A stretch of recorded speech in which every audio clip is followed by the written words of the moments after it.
रोहन को अब यह यकीन हो गया था कि वह सिर्फ एक कहानी नहीं लिख रहा था, बल्कि रायचंद हवेली के सबसे बड़े रहस्य को उजागर करने वाला था। लेकिन अब यह सवाल उठने लगा था कि जगन नाई मर चुका था या अब भी जिंदा था।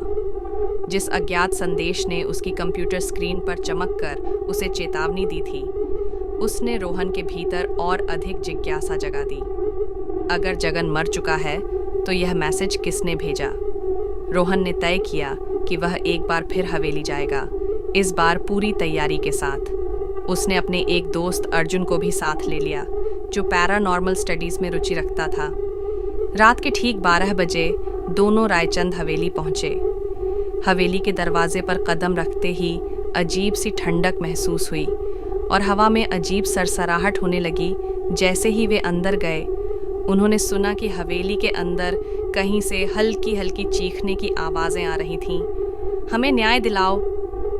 अर्जुन ने अपने ईएमएफ डिवाइस, जो आत्माओं की उपस्थिति का पता लगाता है, को ऑन किया। स्केल अचानक तेजी से हिलने लगा। ये संकेत था कि वहाँ कोई मौजूद था। अर्जुन फुसफुसाया, यहाँ कुछ बहुत शक्तिशाली है रोहन, हमें सावधान रहना होगा। तभी तहखाने की तरफ से एक भारी आवाज़ आई। दोनों तेजी से नीचे गए। वहाँ एक पुराना संदूक रखा था, जिसे रोहन ने पिछली बार देखा था, लेकिन इस बार उसके ऊपर किसी ने ताज़ा खून से कुछ लिखा था। जगन अब भी जिंदा है।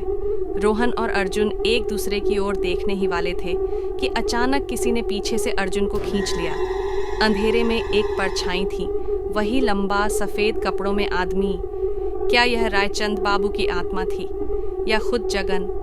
रोहन के पास अब ज़्यादा समय नहीं था। उसे समझना होगा कि रायचंद परिवार का असली हत्यारा कौन था और जगन का क्या रहस्य था। लेकिन क्या वह इस रात के बाद जिंदा रह पाएगा? अगला भाग जल्द। अंत या नई शुरुआत।